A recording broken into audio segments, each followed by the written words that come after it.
selamat pagi. Pagi, Pak. Bagaimana kabar pagi ini? Sehat, Pak. Baik, terima kasih. Hari ini kita awali pertemuan kita dengan membahas satu materi tentang mikrotik, yaitu gateway mikrotik. Siapa yang kira-kira tahu apa itu arti gateway? Gerbang jaring. Gerbang jaringan. Oke, ada lagi? Yang lain yang bisa memberikan komentar? Ada? Satu saja dulu. Baik, jadi kira-kira seperti itu dia. Ya. Kita menentukan jalur internetnya itu dari mana. Sudah, jalur jaringannya itu dari mana. Jadi ini ibarat kita dalam sebuah rumah, untuk keluar rumah berarti kita harus melewati satu pintu. Kan gitu, entah itu nanti dia pintu utama atau pintu yang kedua. Itu dia kira-kira tentang gateway mikrotik ini. Sudah, selanjutnya yang harus dipahami sebagai teori dasar ini adalah kalian harus bisa memahami apa itu gateway internet. Kemudian bagaimana mengkonfigurasi mikrotik itu sebagai gateway seperti penjelasan di awal tadi. Selanjutnya menjelaskan apa itu fungsi root, fungsi NAT, DNS, dan DHCP. Yang terakhir adalah kalian juga harus bisa troubleshootingnya. Jadi pokok dari materi kita tadi itu adalah bagaimana internet yang ada dari ISP ini bisa sampai ke klien melalui perangkat mikrotik yang kita miliki. Seperti itu. Nah, ini dia yang akan kita kerjakan. Oke? Siap untuk prakteknya? Siap. Baik, kita lanjutkan prakteknya. Jadi kita kembali ke topologi. Oke, berikut topologinya. Sudah, di depan kalian masing-masing, di depan Anda masing-masing itu sudah ada perangkat mikrotik, kemudian ada kabel yang terhubung ke ISP. Sudah, jadi pokok praktek kita, pembelajaran kita kali ini adalah bagaimana internet yang ada dari ISP bisa sampai ke klien dengan melewati mikrotiknya. Baik, untuk tahap awal, karena di sini kita terhubung ke banyak mikrotik, sudah. Hal yang pertama, kita hubungkan dulu mikrotik kita ini, sudah, ke klien kita. Tujuannya untuk apa? Tujuannya kita buat dulu identitas mikrotiknya agar tidak terjadi bentrok satu sama lainnya. Oke, maka ikuti petunjuk saya. Sekarang coba pasang kabelmu yang pendek dari laptop menuju Ether 2 mikrotik, kabel yang pendek. Kemudian buka Winbox.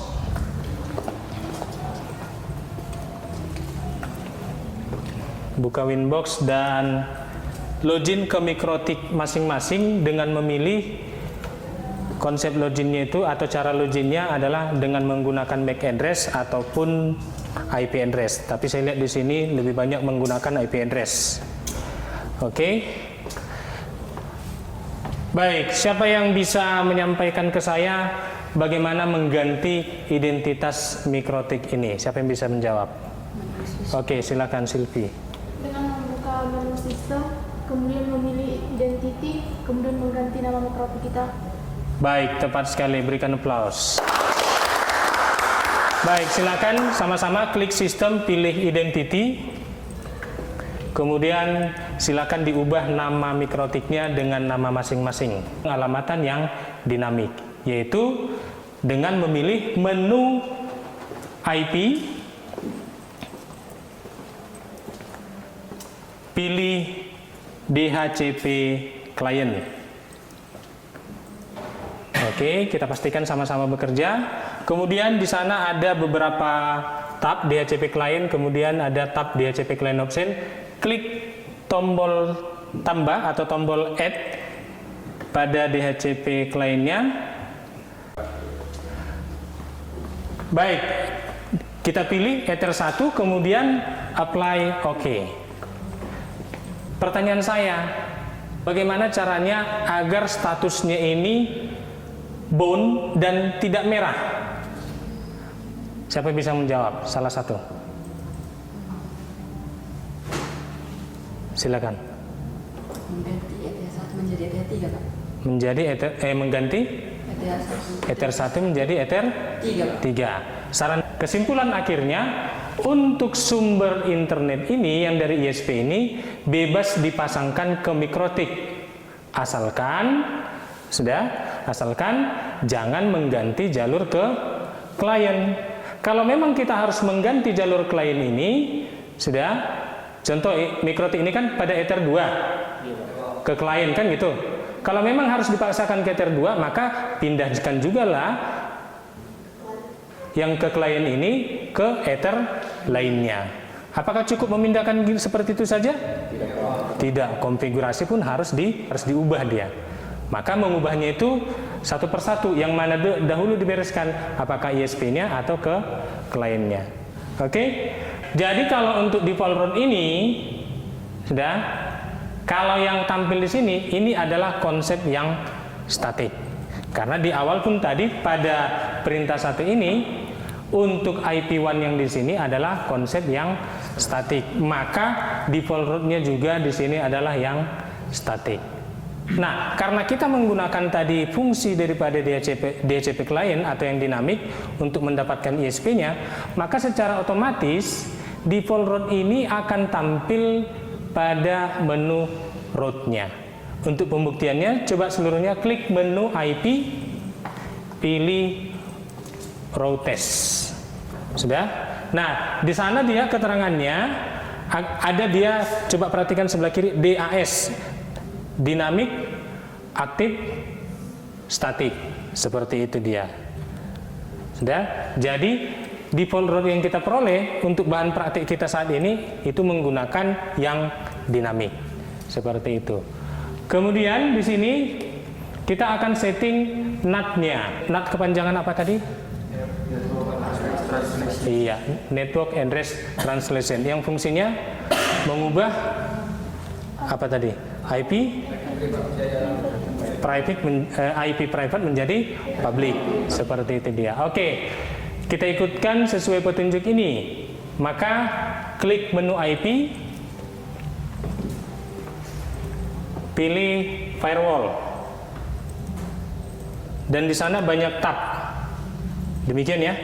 Oke, sesuai permintaan ini karena kita setting NAT-nya, dan kalau kita baca skripnya, klik menu IP, pilih firewall, baru pilih NAT. Maka kita pilih dia NAT. Kemudian chain-nya sesuai yang di depan ini kita pilih SRC NAT. Sudah? SRC itu singkatan daripada source. Kemudian apalagi diminta di sini? Out interface-nya. Kalau di slide saya Ether 1. Kalau untuk kita? Ether 3. Kenapa Ether 3? Karena iya, kabel sebagai sumber internet kita terpasang pada Ether 3. Oke, silakan ganti menjadi Ether 3. Selanjutnya masuk kita ke pilihan tab action.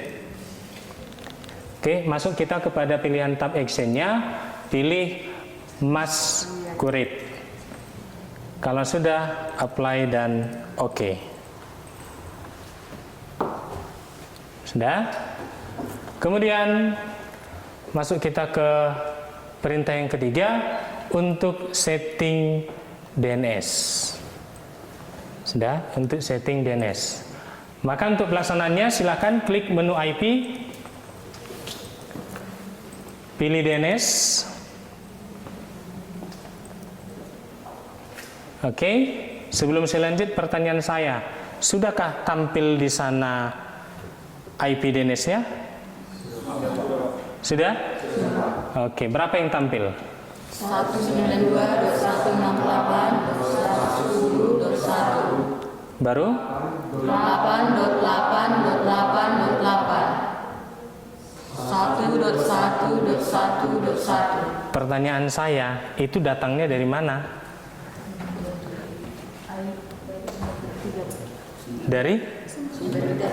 Iya, datangnya dari sumber internet kita tadi yang Ether 3. karena kita pakai konsep yang dinamik, kan itu. Jadi itu bedanya ya. Kalau kita pakai konsep yang dinamik, maka untuk DNS-nya juga dia secara otomatis sudah melewati Ether 3 yang sudah di-set pada ONT maupun modemnya. Seperti itu. Maka yang di baris pertama itu tidak perlu kita otak-atik. Sudah, jangan diklik. Ya, jangan diklik pada bagian baris server itu, jangan diklik dia. Matikan saja ini. Oke, yang perlu kita tambahkan di sini adalah ada pilihan allow remote request sama dengan yes. Ini artinya kita disuruh mencentang pilihan allow remote request. Kalau sudah, klik apply, oke. Oke, selanjutnya kita mau buat penghubung antara mikrotik kita ini ke kliennya. Sudah, kita membuat itu. Kan klik menu IP, pilih address, kemudian klik tombol tambah, tombol add, simbol tambah di sana. Masukkan IP sesuai yang di depan. 192.168.10.1 dengan net prefix atau per 24. Itu dia. Interface-nya pilih pada Ether 2. Kalau kita lihat di sini subnetnya ini, dia pakai net prefix 24. Kalau secara hitung-hitungan yang kalian ketahui, ada berapa nanti jumlah host ataupun klien pada subnet IP yang seperti ini? 254, Pak. Ada 254. Iya, betul.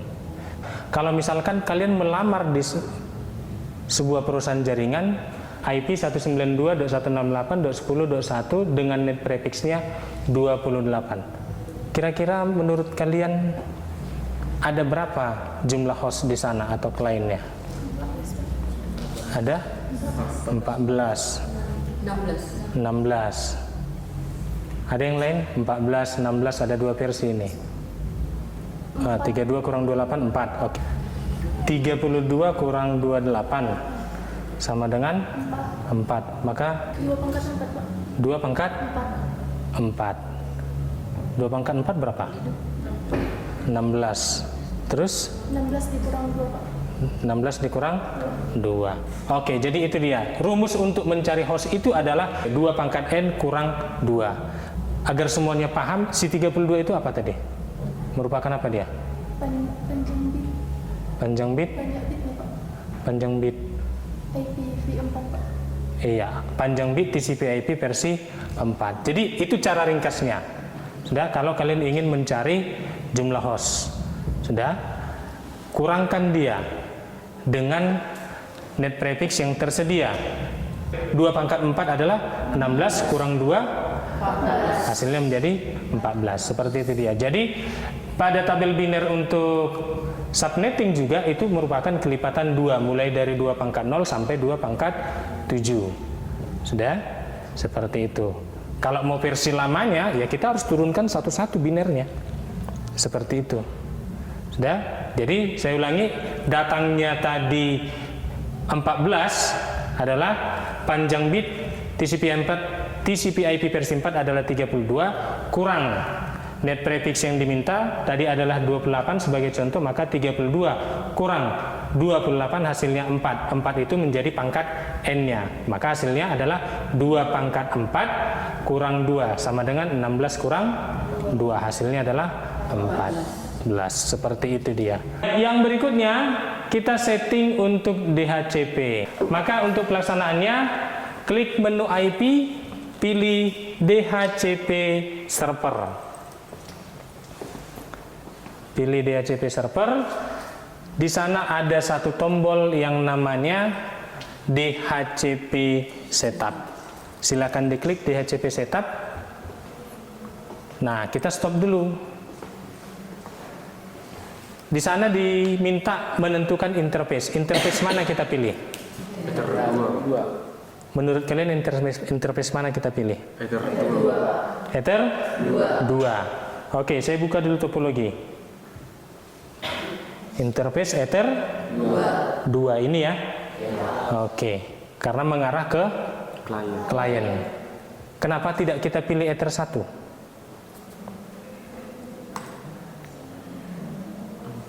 Atau kita pilih Ether 3? Karena kan tadi ISP di sini ke mikrotik kita ini sudah ke ETH 3 atau Ether 3. Kenapa tidak kita pilih si ETH 3 ini saja?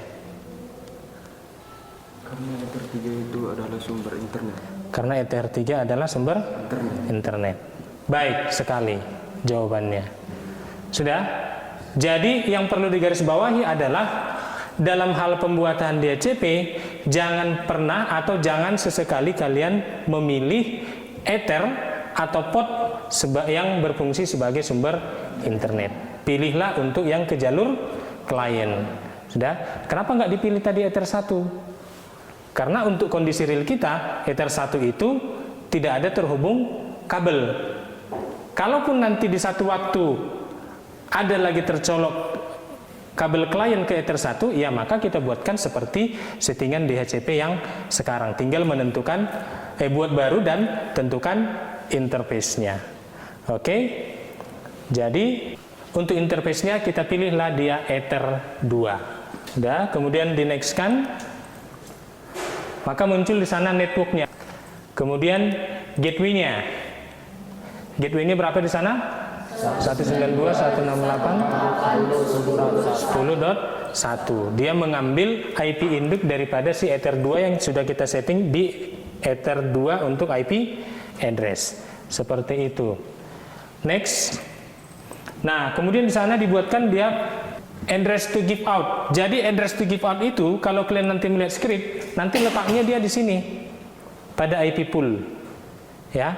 Kalau secara Winbox, bantuan aplikasi pihak ketiga si Winbox ini, dia dibuatkan di sana bahasanya adalah address to give out. Sementara di sini nanti pada script dibuatkan dia IP pool, dan di IP pool inilah nanti yang tampil IP yang tertera di address to give out itu. Next. Kemudian ditampilkan di sana DNS-nya. Oke, untuk itu di next-kan saja sesuai dengan settingan pada DNS tadi, IP DNS. Kemudian di sana ada list time. Nah, sudah. List time di sana berapa dibuat? 10 menit.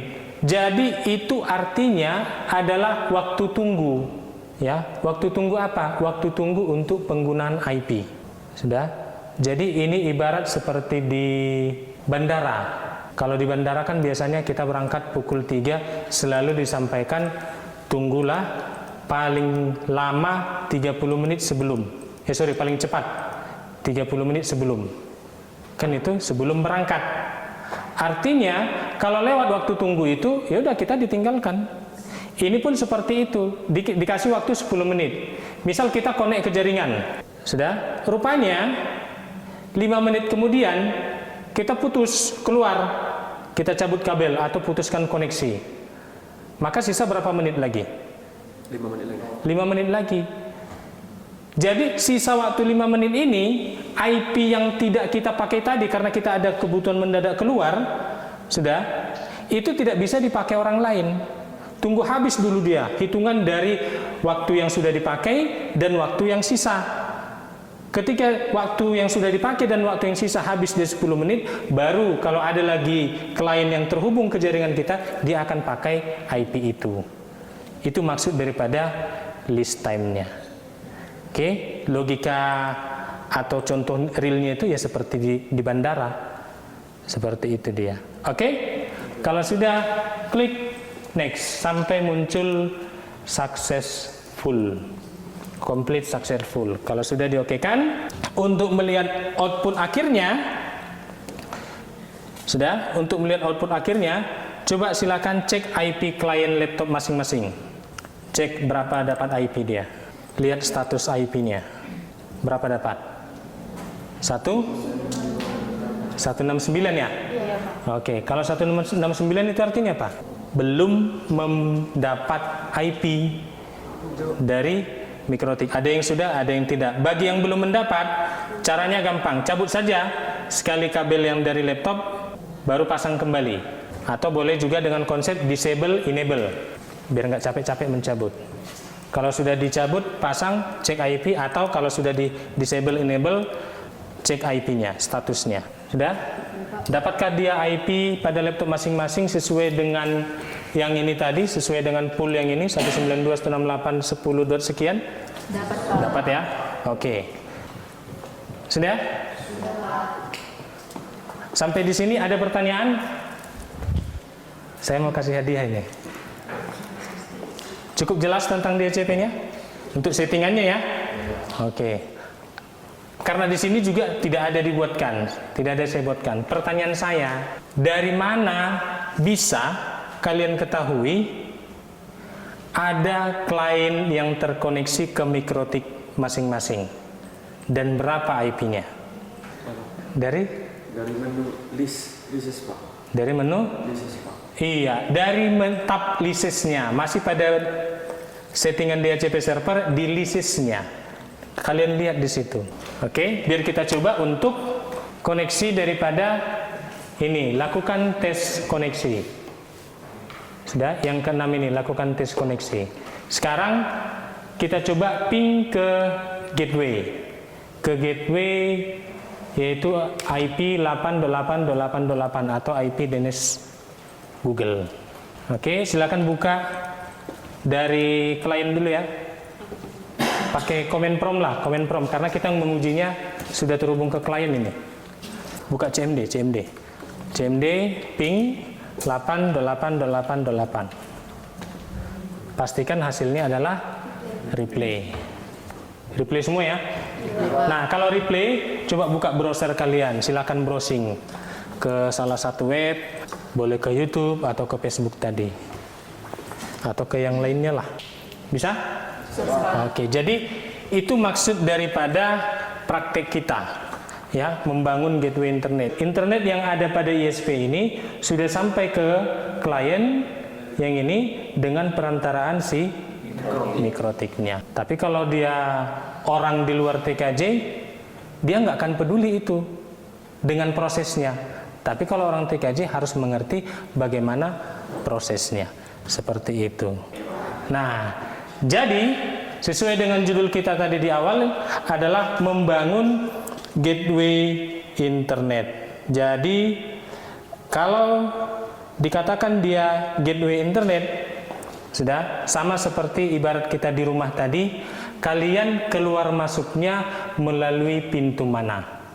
Itu dia.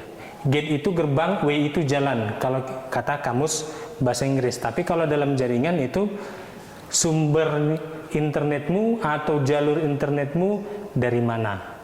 Seperti itu dia. Sudah, gerbangnya dari mana? Apakah dari Ether 1 atau Ether 2? Oke? Ada pertanyaan? Tidak Pak. Tidak ada. Saya rasa pertemuan kita sampai di sini. Kita jumpa di lain waktu. Selamat pagi. Pagi Pak.